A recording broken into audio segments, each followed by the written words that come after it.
you guys? It is Mary. And We invite you all to like, share, subscribe, and comment down below, y'all, today, because today we are going to be talking about Surviving R. Kelly. This is the last part of Surviving R. Kelly, part 1. This is a 2-part series. They had Surviving R. Kelly, and then they had Surviving R. Kelly, part 2, The Reckoning. Today we are going to be talking about how he met Asante, and then we're also going to talk about his history with Asriel, and we're also going to talk about Faith Rogers. Sorry. We're also going to talk about Faith Rogers, and then about, all that stuff. Yes. But we're going to go ahead and talk about Asriel. Yeah, remember Asriel was one of the women who had an interview with Gail King. Yes, she was the one who was more outspoken. Yes, the one who was crying and using all this profanity. Yeah, Asriel Clary. So apparently we're going to talk basically about what had happened while they knew that R. Kelly was trying to help her get her career started or whatever the case may be. This is before they lost contact with their daughter at 18. Yeah. Now, she met R. Kelly when she was 17. Met her and he when slept with her the very first day. Yes. He slept with her the very first day, actually, when they met. I think it was the next day, because first because it was backstage and they were there at the concert. I think it was the next day that they met or whatever, and she snuck off to go see him in a hotel. And that's when they got the call that, she's in Kissimmee, which that was in Florida, in a whole nother state. I know. And all that stuff, which I thought was outrageous. To me, as a parent, that's a red flag. My child has flown to another state to meet some man in a hotel? State? That's ridiculous. And you don't call the cops? Yeah. Red flag. Red flag. But apparently, people had threatened the parents. He said that the reason why they really weren't saying anything, because they said, quote unquote, someone was always with Asriel. Apparently, the sister had kind of gone with Asriel to go see him on a couple occasions, and then even the brother. But I do believe Asriel was seeing R. Kelly on her own sometimes, and maybe sneaking away. Sometimes teenagers, they will do that. They will lie to their parents to go do something. My thing is, your raggedy self was the one who took her to the R. Kelly concert when you knew about his P tape. I'm not going to no R. Kelly concert. I know of any celebrity who has had some sexual assault, let alone peeing on his goddaughter at 14. Yeah. I'm going to go see him and listen to bump and grind in the audience, and then take my 17-year-old daughter. And then there's something her up wrong. On stage. Yeah, there's something wrong with you. Ridiculous. It's totally ridiculous. Yes. I think the parents. And they made excuses for me. Too. That's what I personally I absolutely believe they should, because I think they should have jail time along with R. Kelly. Absolutely. Along with all the people who knew what was going on. Yeah. That's child abuse. That's what that is. And the thing is, my thing is, I just felt like they just did not have self-awareness. They never once said that we should have never done this, we should have never done this. They said, we were reassured of the situation. Asriel was the one who pressured us and all this bota bata. And he said, because this was after the whole incident where she flew to the state or whatever and stuff, right? The father was like, everything should be okay now since we have eyes on them. Really? You have eyes on your daughter when she flew to a whole other state? No. My thing is, what the hell is the point of having a man when he can't protect your damn child? You mean a man in the house, yeah. Like, the black men in this story have really failed the women. Oh, yeah. As far as I'm concerned, their daughters, the family, yeah. Your daughter flies to a whole nother state, and that's not like sending up smoke signals, a red flag. She got on a flight. And when you get on the phone with R. Kelly, he tells you that he's gonna have a guardian, one of his people, watching over her. So you don't have to ever worry. And you sign off on that, and you're okay. All right, she got a guardian. Yeah. You guys cannot sit here and act like you guys were completely oblivious and act like you should not take any of the blame. There was no self-awareness. No self-awareness. They knew what it was, and they decided that, hey, I'm going to, at least she's going to make some money coming forth. He's going to help her with her singing career. No, he's not. He's going to exploit her. He's going to rape her. He's going to abuse her. That's it. I just thought it was so ridiculous. And apparently, I'm trying to wrap up with Asriel first. And even when you see her on the whole thing with Gail King, she was so angry. so angry. It was almost as if she was kind of she was putting on this act, and then Justin was there, Yeah. you know, comforting her. I mean, I feel like by that time she was really in deep with R. Kelly. Yeah, too deep. By that time, she was, because she had been with him for years. By that time, now she was already in her. I think she was 21 years He old. told by her then. he actually got her a breast job and all that stuff. Ugh, Um, ridiculous. But so when they lost contact with their daughter, because obviously he said yes, you will have a guardian or whatever, but at 18 it was cut off. It's No cut off. longer you're legal to do whatever now. Yeah. So no more contact with your parents or whatever. Yeah. There was one time where they actually, I think this was years, they said they had not seen her or heard anything about it in 2-3 years. Yeah. What I think, they heard that was it Dominique's, the single mother, I believe, Oh yeah. went and actually got their daughter. Got her That's daughter, when yeah. the father, who the Asriel's parents, who come from a 2-parent household, Yes. decide, let us go to the studio that's here in Chicago, where we actually currently live. Right. That's about maybe an hour away, and Yeah. go see if she's there. I know. You guys could have done this for 2-3 years. Yeah. How do you have a man in the house And and you chilling. haven't seen your child in 2-3 years, and you guys You're just good sit with it. back and don't say nothing? Yeah. Ridiculous. No self-awareness. Like, for Like- me personally, y'all cannot sit up here.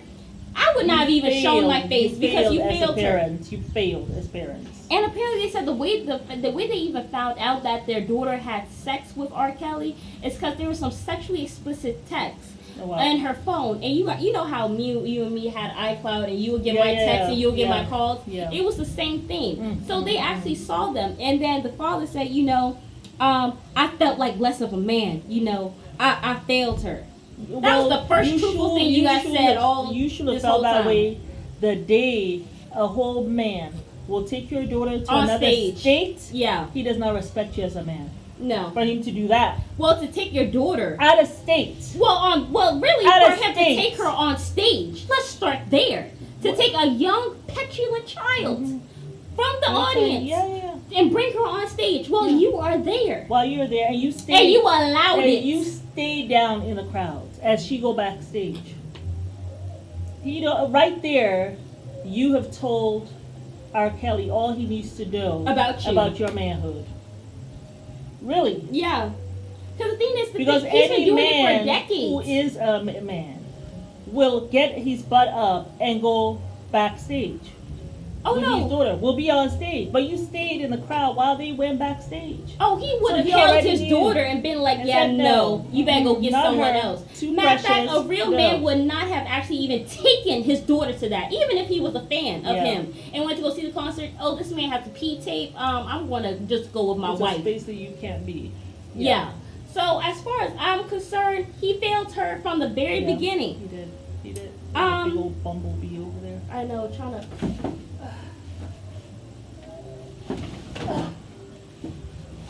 Okay, it's good. Ow. I think I like sprained my hand. I'm sorry. My shoulder. Owie. That hurt. That hurt. Next time you take the clothes and do that.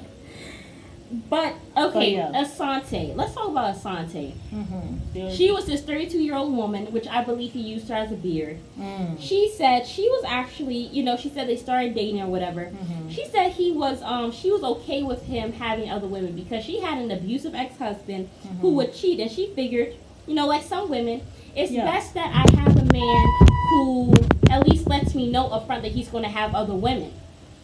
So she was actually someone that he actually moved into the house, and as you guys know, R. Kelly said that one of his employees who was behind a smoke screen said that Robert has certain women where he lets them come and go, and then he has women who become permanent fixtures in the home, and he kind of sees who is broken enough or whatever, or who has stuff going on where he can't really do what he wants to do with them. And he could tell that was this girl, such a she was a predator. sucker. So that's what Wasn't he she did. the one who, on the phone, hmm because she was living in another state? No, that's Kitty.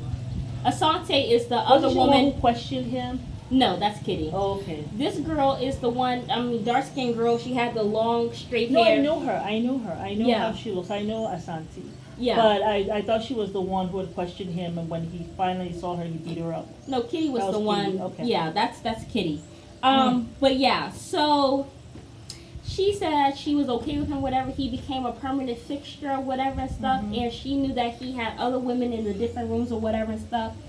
She actually walked the people through the house, and she said that, you know, this room was the most degrading room where you would just do unspeakable, unimaginable things that will make you sick to your stomach, and you have to do it by force to debase them. Yeah, and then you have to go to your room and you basically just cry yourself to sleep because you can't even believe that you actually did it. Yeah. I can't even imagine, because the thing No, is, I can't imagine. those Really I'm not even trying to imagine. Yeah. But my thing is, it's like you do all this stuff, right? And you're kind of stuck with it for the rest of your life because you still have these images. Like, the images and the memories don't go away. Yeah, and you feel bad about yourself because you're like, how can I allow this to happen? Yeah. And stuff like that. And then the mistake that you make as women, or young women, young girls, the mistake that we make is that when something like this happens to us and we feel disgusted with ourselves, we make the mistake of thinking that we don't deserve better. Yeah. And then you say, well, let me just stay anyway. I can promise you, if any of you in that situation, it gets worse. Absolutely. There's no point. Pick up the tattered dignity from the floor, however you're feeling, hold on to it, and take your tail on. Because if you stay, it gets worse. It's going to get worse, and you're going to feel worse, and it's going to take a longer time for you to get over it. Yeah, absolutely. Yeah. But call to prayer. So we'll be back. But yeah, so also Sante was with these girls as well in the house or whatever, doing all this horrible stuff. Yeah. Somehow Faith Rogers, she also comes into the picture or whatever. Yeah. She says that they were dating or whatever. And I think he had kind of got to her to the point where she felt like they were in a relationship. In her 30s, like 31. Oh, Faith Rogers she was in her 20s. She was like 19. 19, really? 20. Oh, yeah, she was really, really young. You know the really pretty Asante. one? Yes. Asante was in her 30s, which for me personally, I just felt... She just had her so that people can think that he's with older people, not with minors. Yeah, but I mean, also my thing is, I feel like she knew about the allegations, but she was one of those probably blackmail worshippers who were thinking that he was innocent and all this stuff. My thing is, I'm not gonna think anyone's innocent when there's a tape of him peeing on a young girl. Yeah. And like, there's no way to make sure he's innocent. There's no Photoshop in that. Because, but a lot of times they blame the girls. Yeah. You know, thinking, oh, this one is loose or whatever. She's 14. She's a minor. Yeah. It's against the law what he did. And it's rape.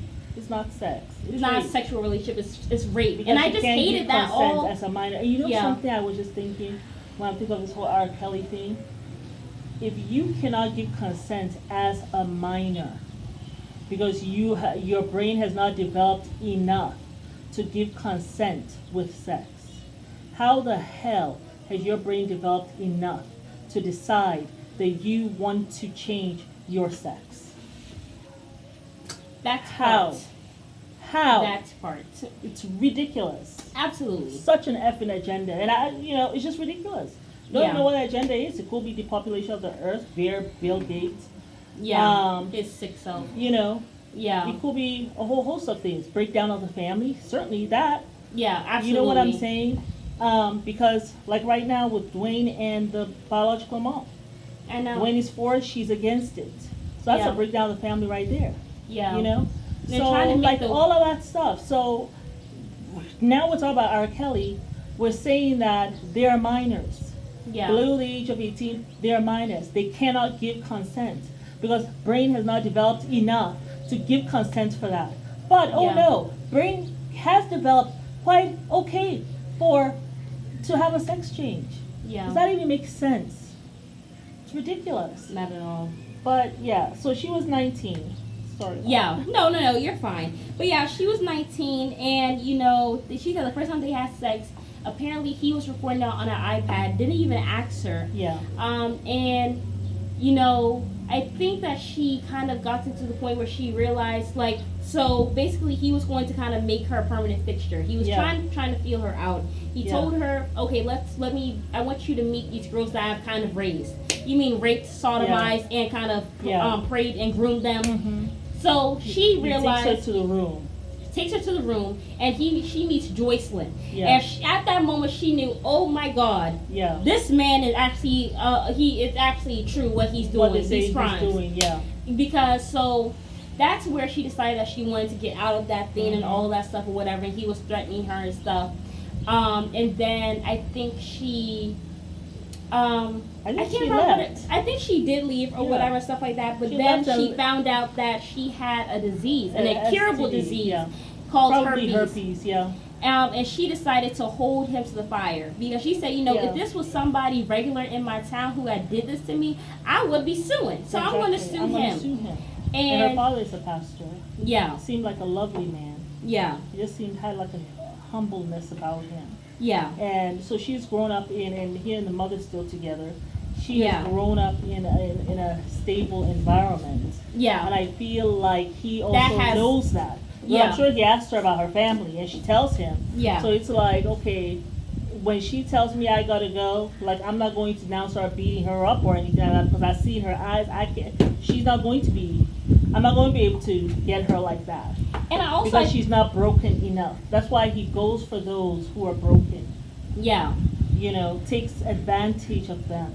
Absolutely. You know?